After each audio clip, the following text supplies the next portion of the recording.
안녕하세요. 제 채널은 주식 투자자분들에게 다양한 주식 관련 사연을 소개해드리면서 주식 투자자의 공감과 때로는 경각심을 일깨워 주려고 하고 있습니다. 재작년 주식만 사면 모든 섹터 모든 종목이 올랐던 장세에서 21년 10월부터 시작된 하락장에서는 지수가 반등을 하여도 이전과 다르게 몇몇 섹터와 종목들만 오르는 옥석 고르기가 중요한 장이 되었습니다. 이러한 장의 변화에 따라 개인 투자자들은 옥석을 고르기 위해서 저마다 많은 공부를 하며 시장에 적응을 하고 있습니다. 하지만 이러한 공부도 다양하고 유연하게 해야 합니다. 그러한 이유는 제가 많은 영상에서 말씀드렸듯이 주식에는 정답이 없기 때문입니다. 오늘은 재무제표만 보고 한 종목에 몰빵하여 큰 손실을 본 분의 사연입니다. 그럼 사연을 시작해보고 이후 저의 의견을 덧붙여 보겠습니다. 손실 97%, 재무제표만 보고 주식 투자했더니 저는 주식 투자를 한 지 17년 정도 되었습니다. 성공도 실패도 많이 해봤습니다. 오늘은 제 첫 번째 투자 실패로 거지 정도가 아니라 빚쟁이가 되었던 이야기를 간단하게 해볼게요. 저는 살아오면서 주식 관련 책 140권 정도 읽었습니다. 직장 생활을 하면서 말이죠. 저는 사회초년생일 때부터 직장 생활은 힘든 것, 오래 할 수 없는 것, 돈이 별로 안 되는 것이라고 생각했습니다. 그래서 다른 게 필요하다고 생각했고 투자에 입문하게 됩니다. 신입사원 시절, 그러니까 쫄병 시절 많은 업무와 회식에 시달리면서도 주식 공부를 엄청나게 많이 했습니다. 책을 많이 읽었다는 얘기죠.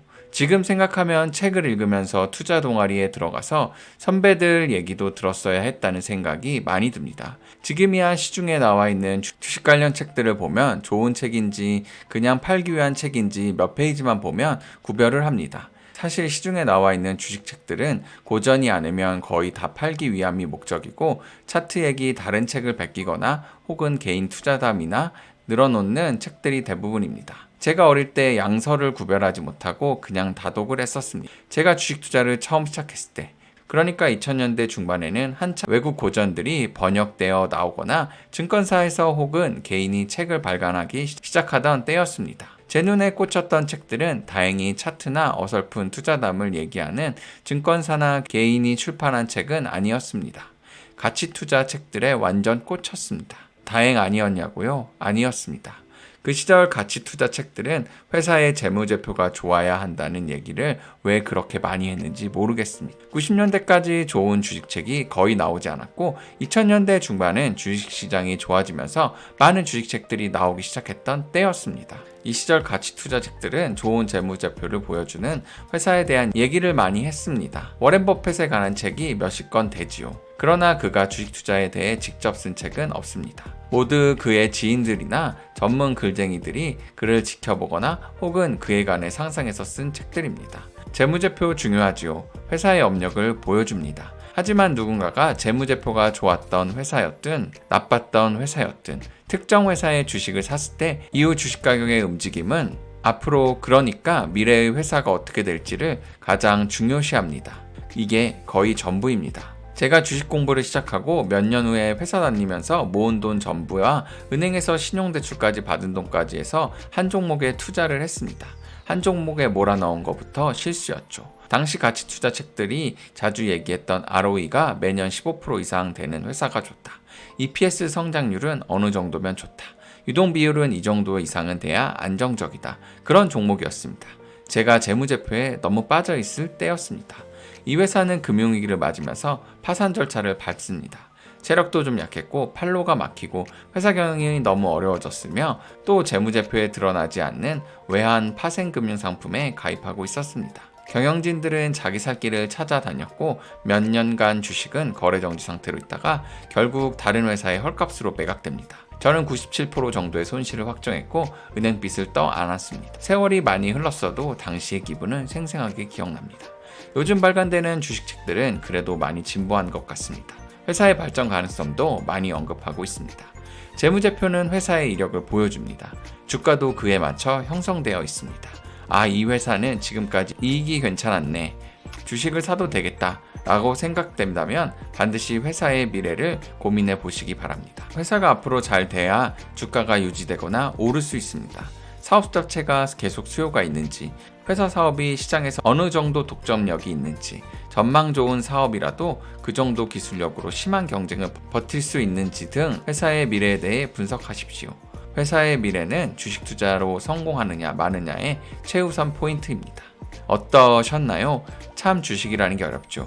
기술적 지표인 차트만으로 매매를 하여도 차트의 흐름을 항상 맞출 수 없고, 심지어 다양한 기술적 보조지표로 대입하여 미래의 차트 흐름을 예상하여도 차트의 흐름이 항상 맞지 않습니다. 그렇다고 주식의 본질 가치를 파악하여 투자를 한다고 하여도 우리는 여기 또 다른 문제에 봉착하게 됩니다.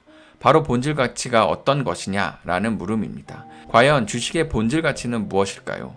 제가 차트를 보면 된다 라고 이야기하면 많은 사람들이 저를 주식의 주자도 모르는 사람이라고, 많은 사람이 제 채널의 구독 취소를 누를지 모르겠습니다. 우리는 어떤 것을 평가할 때 객관적이고 숫자를 활용하여 수치화된 지표를 사용하는 것을 좋아하고 잘 받아들여집니다. 그럼 다시 주식으로 돌아와 주식의 본질 가치를 제대로 평가하기 위해 객관적이고 수치화된 지표를 사용하면 되겠다라고 생각해 볼 수 있겠습니다. 그럼 기업의 객관적이고 수치화된 지표인 재무제표를 활용하면 우리는 주식의 본질 가치에 좀 더 접근할 수 있을 것 같은 생각이 듭니다. 어찌 보면 참 나이스하고 정량적인 투자법일 것입니다. 현재의 영업이익률을 평가하고 저평가인지 고평가인지를 평가하고 미래의 영업이익과 현금 흐름, 부채, 자본, 잉여금 등을 보면서 숫자는 역시 거짓말을 안 해 라고 말할 수 있겠지만, 막상 재무제표를 활용한 투자의 성공률이 단순 차트만 보고 투자하는 기술적 투자보다 월등히 높다 라고 자신있게 말할 수 있을런지는 모르겠습니다. 그리고 재무제표를 이용한 투자법이 정답이라면 아마 많은 회계학 출신들이 주식시장에서 성공의 열매를 맛보았을 것입니다. 하지만 주변에 회계학 출신의 주식 투자 성공한 사람을 많이 보지는 못했습니다. 기술적 분석을 이용한 차트 거래량 보조지표와 재무제표 분석에 이용되는 영업이익과 매출, 자산 등 결국 우리가 정확히 알 수 있는 건 과거 데이터이기 때문에 결국 미래에 어떤 흐름이 나올지는 우리가 과거 데이터를 통해 예측을 하는 영역이 되기 때문입니다.